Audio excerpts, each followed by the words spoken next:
Hello दोस्तों, मैं हूँ राम जी का फैन और आप देख रहे हैं मेरे यूट्यूब चैनल जिसका नाम है दी एरा ऑफ क्रॉनिकल्स।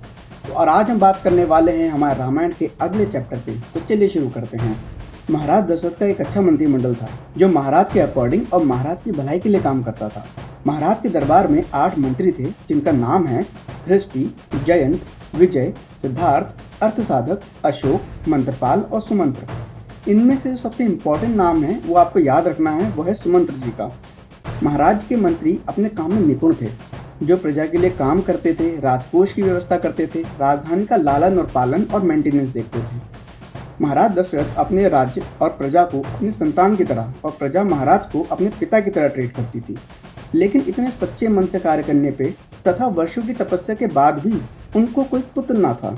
तब महाराज ने सोचा कि उनको अश्वमेध यज्ञ करवाना चाहिए। तब महाराज दशरथ ने अपने मंत्री सुमंत्र को बुलाया और कहा कि सभी गुरुओं और पुरोहितों को लेकर आओ।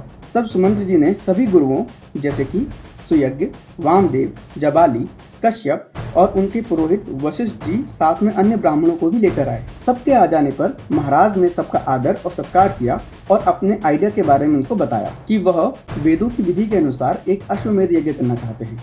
यह सुनकर वशिष्ठ जी बोले कि आपका आइडिया तो बहुत अच्छा है, तो आप एक काम कीजिए, सामग्री एकत्रित करके एक घोड़ा छोड़िए और सरयू के उत्तर तट पे यज्ञ मंडप बनाइए।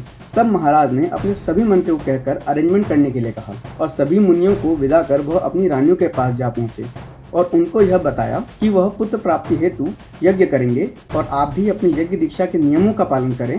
और यह बात सुनकर रानियां भी बहुत खुश हुई। यह बात हुई ही थी कि मंत्री सुमंत्र वहां आ पहुंचे और उन्होंने महाराज को एकांत में बुलाया और बुलाकर उन्होंने कहा कि उन्होंने बड़े बड़े गुरुजनों और मुनियों से सुना है कि एक व्यक्ति हैं जिनका नाम है ऋषिरंग और वही हैं जो आपके इस यज्ञ को पूर्ण कर सकते हैं। और यह बात सुनकर महाराज दशरथ जी ने अपने गुरु वशिष्ठ जी के पास गए और उनको यह सारा वृतांत सुनाया। वशिष्ठ जी ने भी इस बात की पुष्टि करी और महाराज दशरथ को आज्ञा दी कि वो यहाँ से जाएं और ऋषिरंग जी को लेकर आए। तब महाराज दशरथ राजा रोमपाद जी के यहाँ जाने के लिए सज्ज हुए और उन्होंने साथ में अपनी रानियों और कुछ सैनिकों को लेकर वहाँ से निकले। एक्चुअली जो ऋषिरंग हैं वो महाराज रोमपाद के जमाई हैं और इसकी भी एक कथा है, लेकिन वो मैं आपको फिर किसी दिन सुनाऊंगा। तो आगे चलते हैं।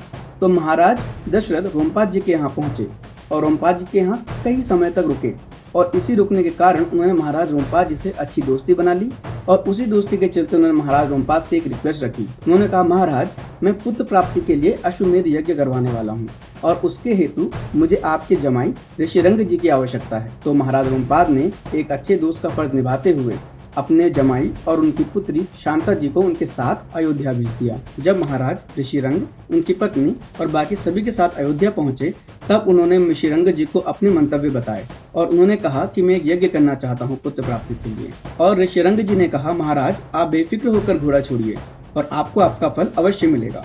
तब दशरथ जी ने अपने मंत्री को बुलाकर कहा कि जैसा कि गुरुवर ने कहा है, आप यज्ञ की तैयारी करें तथा 4 ऋत्विजों सहित 400 रक्षकों की देखरेख में एक घोड़ा छोड़िए और सरयू के उत्तर तट पे एक यज्ञशाला बनाई जाए। इस यज्ञ में किसी प्रकार की मिस्टेक या किसी को भी कोई प्रॉब्लम नहीं होनी चाहिए, क्योंकि विद्वान ब्रह्म राक्षस यज्ञ कार्यों का छिद्रान्वेषण किया करते हैं और यज्ञ की विधि में अपचार या गलत होने पर यज्ञ करने वाले का तुरंत नाश हो जाता है। और यह कहकर सभी लोगों को विदा करके महाराज अपने कक्ष की ओर चल दिए। तो दोस्तों, आपको कैसा लगा मेरा एक्सप्लेनेशन बताइएगा। आज हमने पढ़ा है सर्ग 7 से लेकर सर्ग 12 तक और इन सब में आपने एक इंटरेस्टिंग वर्ड सुना होगा, ब्रह्म राक्षस। और अगर आप लोग चाहते हैं कि मैं ब्रह्म राक्षस के बारे में एक वीडियो बनाऊं तो आप कमेंट्स में ब्रह्म राक्षस लिख सकते हैं और जब मुझे अच्छे कमेंट्स मिल जाएंगे तब मैं ब्रह्म राक्षस के ऊपर एक पूरी अच्छी और गहन वीडियो बनाऊंगा। तो दोस्तों, अगर वीडियो पसंद आया हो तो चैनल को सब्सक्राइब करें, वीडियो को लाइक करें और शेयर करें। बने रहिए मेरे साथ दी एरा ऑफ क्रॉनिकल्स में, अभी तो और भी चैप्टर बाकी हैं। मिलते हैं अगली वीडियो में। जय श्री राम।